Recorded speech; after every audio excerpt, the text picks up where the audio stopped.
Good evening everyone. आज मैं आप सब लोगों का अपने यूट्यूब क्लास पर स्वागत करता हूं।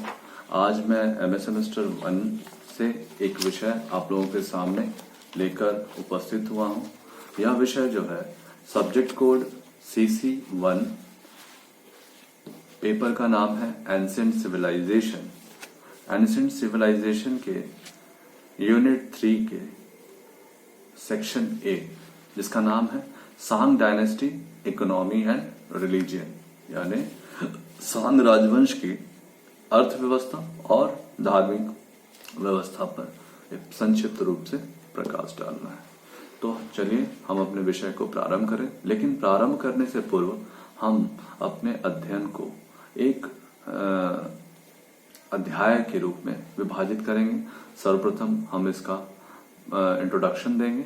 इंट्रोडक्शन के पश्चात हम इसके आर्थिक व्यवस्था का संक्षिप्त वर्णन करेंगे दूसरे अध्याय में, और आर्थिक व्यवस्था का वर्णन करने के पश्चात हम इसकी धार्मिक अवस्था पर प्रकाश डालेंगे हमारे तीसरे अध्याय में, और अंततः हम इस विषय का निष्कर्ष निकालेंगे।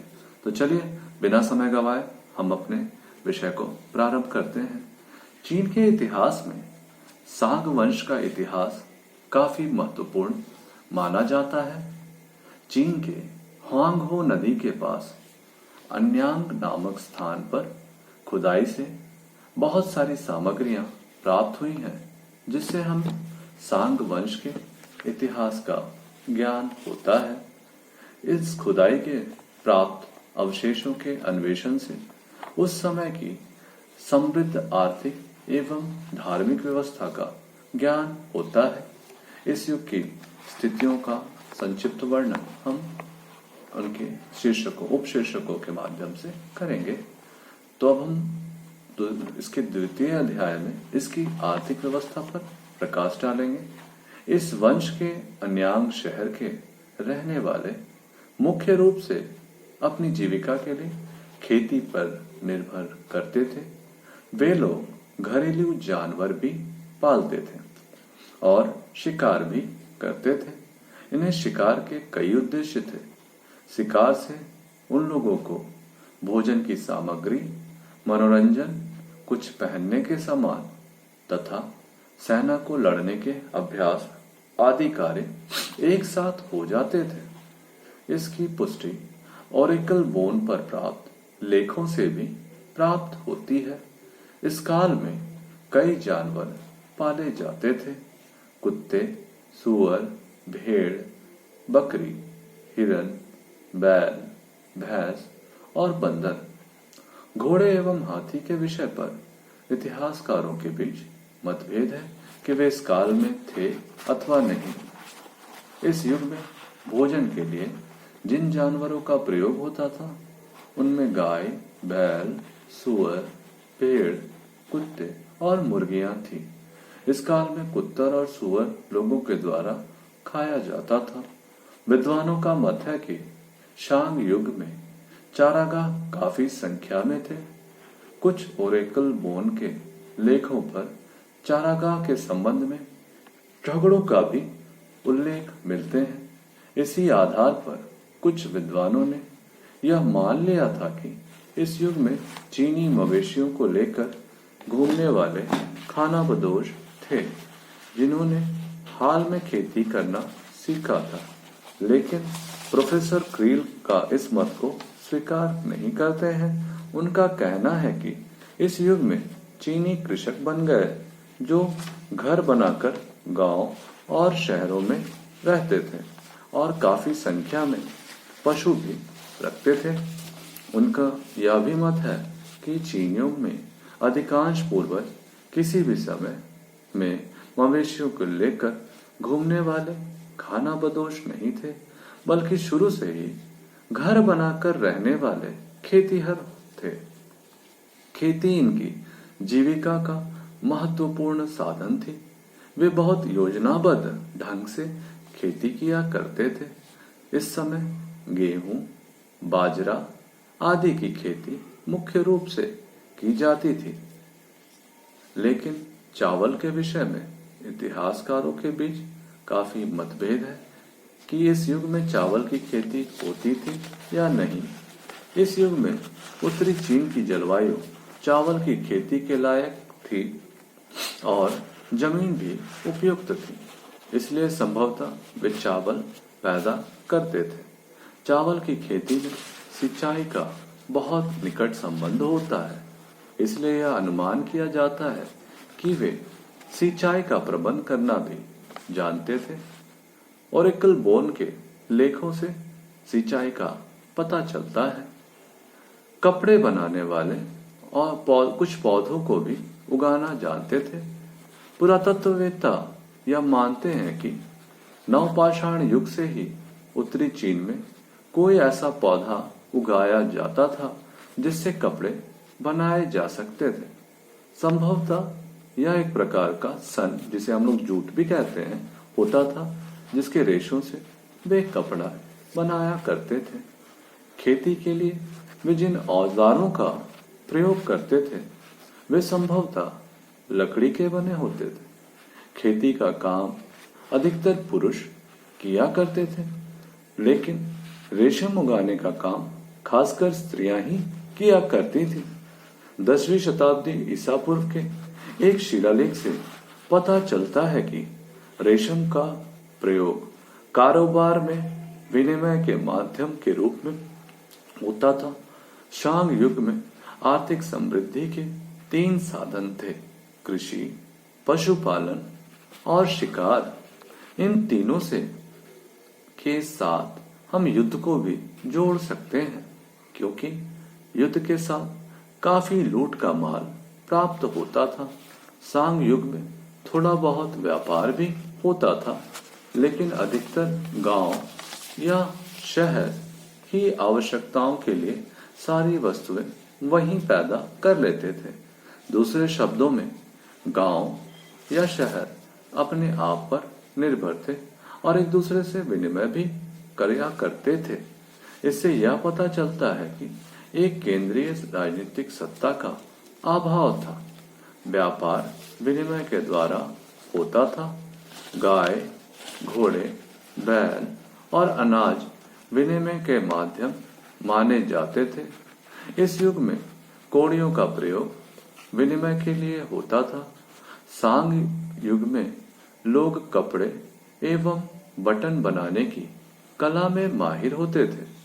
कपड़े के अलावे ये लोग चटाइयां और टोकरी बनाना भी जानते थे।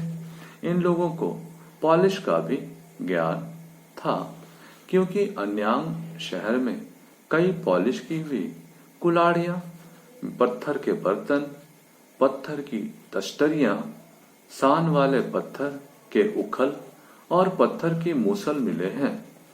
सांग लोगों को पत्थर के कंगन और अंगूठियों की बनाने की कला का भी ज्ञान था। वे मिट्टी के भी सुंदर बर्तन बनाते थे। एक जगह से दूसरी जगह माल को ढोया जाता था। इससे पता चलता है कि व्यापार एक शहर से दूसरे नगर में होते थे। चूंकि इस समय सिक्कों का अभाव था, इसलिए उन्नतिशील व्यापार का होना संभव नहीं था। तो हमने इनकी अर्थव्यवस्था पर पर्याप्त रूप से प्रकाश डाला और पाया कि इनकी अर्थव्यवस्था कैसी थी। अब हम इसके तीसरे अध्याय में इसकी धार्मिक व्यवस्था पर प्रकाश डालते हैं। तो सांग युग में धर्म का मुख्य रूप पितरों और पूर्वजों की पूजा से संबंधित था। प्राचीन चीन में पूर्वजों का अत्यंत महत्वपूर्ण स्थान होता था। उनको मृत व्यक्ति नहीं माना जाता था, बल्कि शक्तिशाली देवता के रूप में उनकी पूजा अर्चना की जाती थी। ऐसा विश्वास किया जाता था कि मरने के बाद पूर्वजों के हाथों में असीम शक्ति आ जाती थी। ऐसा विश्वास था कि खेती, लड़ाई तथा अन्य कामों में सफलता या विफलता पूर्वजों की कृपा पर ही निर्भर करती थी। अप्रसन्न होने पर ये पूर्वज अकाल, पराजय, बीमारी और मौत भेजकर दंड देते थे। यह मानना गलत होगा कि सांग युग के निवासी अपने पूर्वजों को केवल भय या आतंक की दृष्टि से देखते थे। वास्तव में वे अपने पूर्वजों के प्रति गहरी निष्ठा और भक्ति रखते थे। घर के बड़े बूढ़ों को मरने पर वास्तविक और गहरा शोक व्यक्त किया जाता था। अन्यांग के पास सांग युग के 300 कब्रें खुदाई की गई हैं। इन खुदाई से उन लोगों के शव संस्कार की प्रक्रिया का पता चलता है। इनके शव संस्कार के बारे में एक विचित्र बात देखने को मिलती है कि ये मुर्दे के मुंह के बल सुलाया करते थे। किसी भी कब्र में शव पेटिका नहीं पाई गई है। इससे यही अंदाजा लगता है कि शव को दफनाने के पहले चटाई में लपेट दिया जाता था।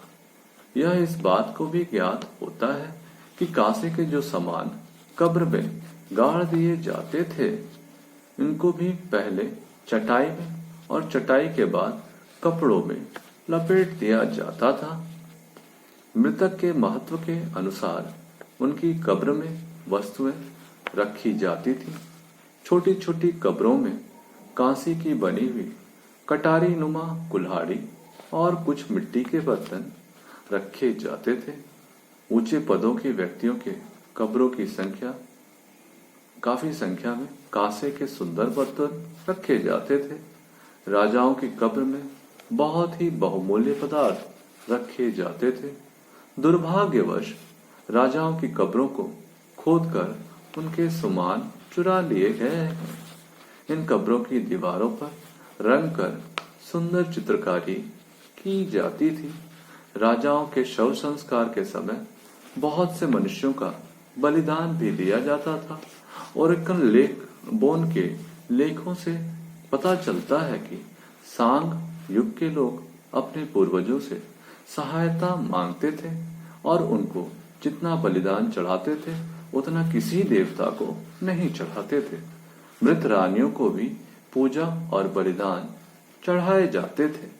खासकर स्त्रियों को संतान देना स्त्री पूर्वजों की कृपा पर ही निर्भर माना जाता था। पितरों और पूर्वजों के अलावा ये लोग कुछ दूसरी शक्तियों का भी प्रयोग करते थे। इसके विषय में जिस प्रमुख देवी का ज्ञान हमें प्राप्त होता है वह है पहरदार सर्प स्त्री, जिसको हम लोग ड्रैगन वुमन भी कह सकते हैं। बाद के युग में पहाड़ों और नदियों की भी पूजा होने लगी थी। इस युग का एक प्रधान देवता वायु देवता भी था। वायु देवता को प्रसन्न करने के लिए बलिदान भी चढ़ाए जाते थे। इन प्रमुख देवताओं के अलावा कुछ छोटे छोटे देवता भी थे, जैसे सर्प देवता। इसी प्रकार टी नाम का दूसरा देवता भी था। इस देवता को तो टी या शांग टी कहते थे। शांग का अर्थ होता है ऊपर का शासक। वास्तव में सांग टी का प्रयोग ईश्वर के अर्थ में होता था। शांग युग में चीनी लोग कई तरीकों से देवताओं की इच्छा जानने की कोशिश करते थे। खासकर कछुओं की हड्डियों पर लिखकर देवताओं से प्रश्न किया जाता था। हड्डियों पर प्रश्न लिखकर छोड़ दिए जाते थे।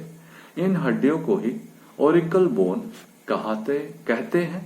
भविष्यवाणी करने वाला व्यक्ति इन हड्डियों पर देवताओं के प्रश्न लिख दिया करते थे।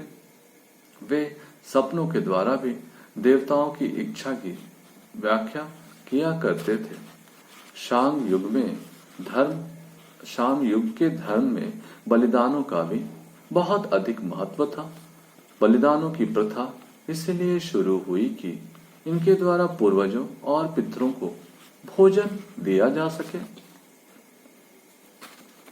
यह विश्वास किया जाता है कि मृत व्यक्तियों को भी भोजन की आवश्यकता होती है। बलिदान देते समय शराब को जमीन पर गिरा दिया जाता था। जानवरों को कभी कभी जमीन में गाड़ दिया जाता था और कभी कभी जला दिया जाता था। जिन जानवरों को बलिदान के लिए चढ़ाया जाता था उनमें प्रमुख थे गाय, बैल, भेड़, सुअर तथा कुत्ते। ओरेकल बोन के लेखों से पता चलता है कि कभी कभी मुर्गियों तथा घोड़ों का भी बलिदान चढ़ाया जाता था। नर और मादा दोनों तरह के जानवर चढ़ाए जाते थे। बलिदान में शराब भी चढ़ाई जाती थी। इसके अलावे कुछ बहुमूल्य पत्थर भी देवताओं पर चढ़ाए जाते थे। कौड़ियां भी बलिदान में चढ़ाई जाती थी। ये बलिदान खुली जगह में दिए जाते थे। शाम युग के लेखों से पता चलता है कि बलिदान मंदिरों में चढ़ाए जाते थे। ये बलिदान किस ऋतु में चढ़ाए जाते थे, इस विषय पर कोई निश्चित मत देना एक कठिन कार्य है। संभवतः ये लोग वसंत ऋतु में फसलों की बुआई करते थे तथा ऐसी आशा रखते थे कि बलिदानों से फसलें अच्छी होंगी। यह भी संभव है कि हेमंत ऋतु में भी फसल काटने पर बलिदान कृतज्ञता ज्ञापन के रूप में चढ़ाए जाते थे। हो सकता है कि वे वर्ष के प्रारंभ तथा अंत में बलिदान चढ़ाते थे। बलिदान के समय किस प्रकार के कर्मकांड अथवा पूजा पद्धति थी, इसका स्पष्ट ज्ञान नहीं है। ऐसा प्रतीत होता है कि इन बलिदानों को चढ़ाने के लिए खास तरह के पुरोहित होते थे। आत्माओं से बातें करने के लिए भी खास तरह के ओझा हुआ करते थे। ये बलिदान इसलिए चढ़ाए जाते थे कि देवता तथा पितर लोग प्रसन्न हो, विभिन्न कार्यों में सहायता दे तथा विपत्ति और खतरे के समय रक्षा करे। कभी कभी किसी विशेष इच्छा अथवा प्रार्थना की पूर्ति के लिए भी बलिदान चढ़ाए जाते थे। शांग युग में नर बलि की प्रथा थी अथवा नहीं, इस विषय पर विद्वानों में पर्याप्त मतभेद है। लेकिन प्रोफेसर क्रिल का मत है कि नर बलि की प्रथा का बड़े पैमाने पर प्रचलित होने के प्रमाण पर्याप्त रूप से मिलते हैं। पर चीनी विद्वान यह मानते हैं कि सांग युग में चीनी इतने बर्बर तथा असभ्य नहीं थे कि वे मनुष्यों का बलिदान चढ़ाते होंगे। इस प्रकार से हम शांग राजवंश की धार्मिक दशा पर देखते हैं। अब इसके पश्चात हम इसका निष्कर्ष निकालेंगे। तो निष्कर्ष स्वरूप हम देखते हैं कि हम अपने अध्ययनों से पाते हैं कि चीन के इतिहास में सांग वंश का काल आर्थिक एवं धार्मिक दृष्टिकोण से संपन्न एवं समृद्धि का काल माना जाता है। इस वंश के शासनकाल के दौरान चीन में अद्भुत सांस्कृतिक गतिविधियों भी संचालित की जाती थी। इस काल में अपने असीम शौर्य एवं आर्थिक एवं धार्मिक गतिविधियों के लिए वे इतिहास के पन्नों में अपना नाम दर्ज कर सके। सांग राजवंश के धार्मिक और उनके आर्थिक जीवन को देखने से हम स्पष्ट रूप से यह कह सकते हैं कि सांग राजवंश का जो जीवन था वह रूढ़िवादी और अंधविश्वासी था। वे कृषि और व्यापार किया करते थे। साथ ही साथ ये कृषि और व्यापार की समृद्धि के लिए धार्मिक अनुष्ठान और बलि इत्यादि पर विशेष ध्यान देते थे। इस तरह से इनका जो धार्मिक जीवन था यह प्राचीन रूढ़िवादिताओं से ग्रसित था। कुल मिलाकर हम देखें तो हम पाते हैं कि सांग राजवंश की जो स्थिति थी, आर्थिक स्थिति, वह एक तरह से संपन्न मानी जाती थी, क्योंकि इन लोगों को कृषि का ज्ञान था। ये अनेक प्रकार के फसलों को उपजाया करते थे और साथ ही साथ इनको आपस में आदान प्रदान के लिए ये व्यापार भी करते थे। और इनकी धार्मिक स्थिति में हमने देखा कि ऑरिकल बोन, जो एक प्रकार से कछुए की हड्डी होती थी, उस पर ये लोग अपने प्रश्न लिखकर छोड़ देते थे और देवताओं की इच्छाओं को जानने का प्रयत्न करते थे। साथ ही साथ इन लोगों ने जो धार्मिक क्रियाएं संचालित की, उनसे उनके अंधविश्वासी होने का प्रमाण भी मिलता है। इनके धार्मिक जीवन में पूर्वजों और पितरों का विशेष महत्व होता था। ये अपने पूर्वजों को हमेशा प्रसन्न करने में लगे रहते थे और उनसे समृद्धि और वाणिज्य, व्यापार तथा कृषि के लिए प्रार्थना करते थे।